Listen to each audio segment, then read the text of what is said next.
Good day, Orteans. Your lecturer for today is Professor Frederick Rodriguez, top 1 in the October 2005 Criminologists Licensure examination. Don't forget to subscribe and hit the bell button to receive the latest updates. Take it away, Fred.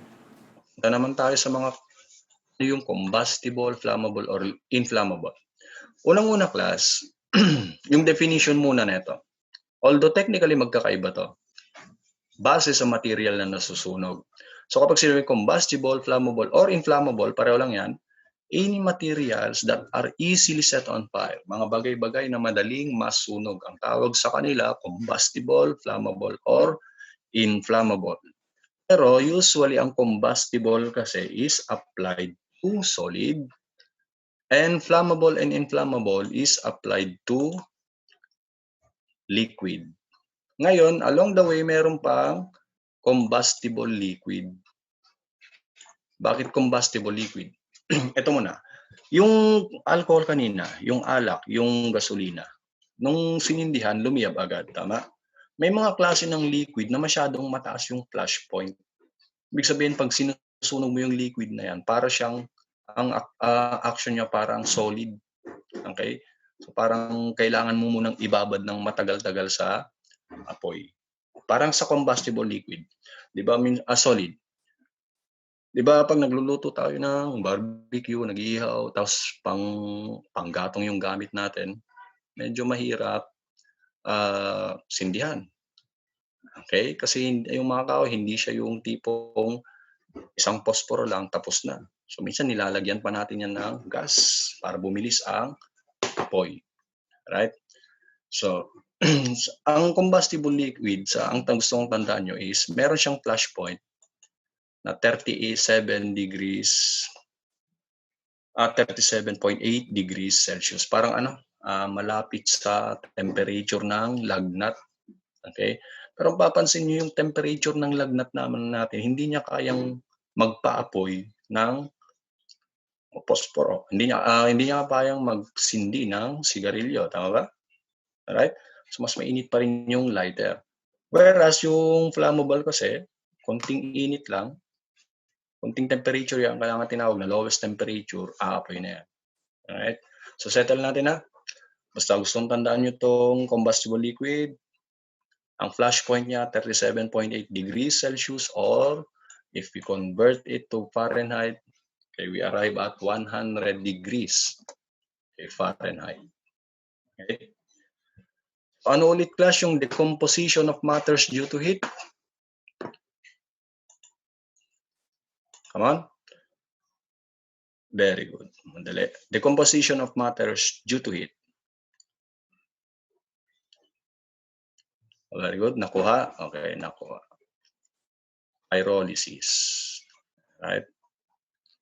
Also known as thermal decomposition. Yung kanina, panggatong na naubos kasi sa action ng heat, pyrolysis. Then what is the measure of rate of flow of heat?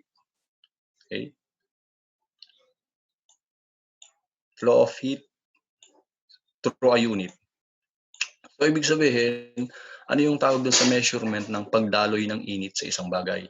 Kasi merong mga bagay-bagay na kayang absorb ang heat.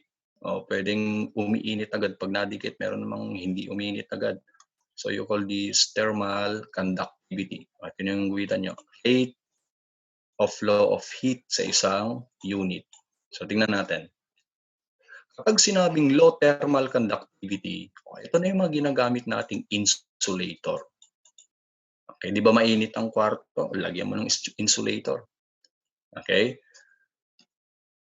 Ito, ganun din sa thermos, at saka tambucho or exhaust. Pag high thermal conductivity naman, ito yung nasa CPU natin sa computers natin. Okay? Yung heat mechanism ng heat sink. Okay? Nga lang ito kasi, dahil sa sobrang sensitive niya sa init, meron naman siyang kakayang palamigin yung init na yan. Okay? Agad-agad. Right? Ito parang ini-insulate lang. Alright? So again, tingnan natin. Rate of flow of heat. Dito sa low thermal conductivity, mabagal yung flow ng heat, kaya kaya niyang harangan yung init. Okay, yun lang yung thermal conductivity. Okay. Alright.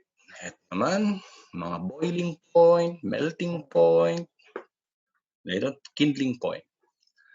Temperature at which a liquid is transformed or converted to vapor. Ayan, may vapor na yan, yung usok ng kumukulong tubig. O pag sinimplan natin class, temperature na kailangan para ang tubig ay kumulo, period. O kaya tinawag siyang boiling point. Okay? Ito, sinama lang natin, pero hindi na masyadong importante ito. Pero i-take note nyo na rin. Also known as smoke point. Okay? Para yung burning point, para yung gas or yung liquid ay mag-produce ng bluish smoke. So, ang importante ito, boiling point, melting point, and freezing point. Okay? So, again, ang boiling point is kailangan ng liquid para maging vapor siya. Okay? Vapor. Para kumulo. Ano naman kaya tong freezing point? Basic sa science natin to. Ano yung freezing point, class? Ano naman yung freezing point? Freezing is freeze. Kaya mayroon tayong term na word na freezer. Appliance na freezer. Okay? Wala. Okay, freezing point naman, o di yung kailangan ng liquid na temperature para maging solid. O di yung yellow natin, anong kailangan ng tubig na temperature para maging ice. Ang tawag doon, freezing point. Okay? Kapag melting point naman, ano yung kailangan ng solid na temperature para maging liquid? Nakuha nyo, class?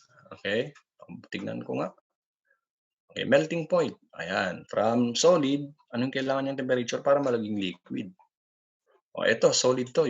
Yung gold nuggets, anong kailangan yung temperature para maging liquid? Then, patitigasin na naman to ulit. O, ano naman yung kailangan niyang temperature para maging solid?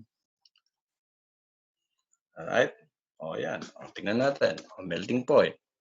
Ito, solid, ginawang liquid, melting point. Ito naman, liquid na naging solid, ano naman yan? Freezing point. Alright? Tingnan maigi ha. Puro point. O, mayroon pang flash point, mayroon pang fire point, mayroon pang kindling point. Alright? At idagdag natin to ha. Ano naman yung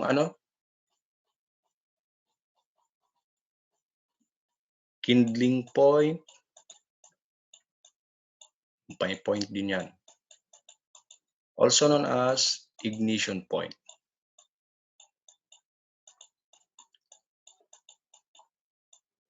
Okay? So, usually applied to sa solid class. Anong gawin natin ng example yung kahoy sa panggatong niya. Anong kailangan ng kahoy ng temperature na yan para umapoy? Right? Na maski tinanggal mo na yung lighter mo, ignition source mo, is umaapoy pa din. Okay? So, kung merong kung ang madaling lumiyab is yung when we say mas mababa ang kindling point, yun yung mas madaling umapoy. So, say for instance, class, fresh wood and dry wood. Mas mababa ang kindling point ng dry wood. O kaya mas madaling umapoy yung dry wood kaysa dun sa fresh na kahoy. Alright? Ayan na.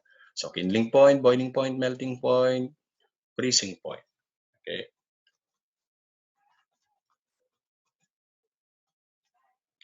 Bleed naman, class, is yung boiling liquid, expanding vapor, explosion.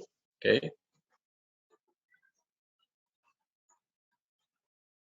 Ito.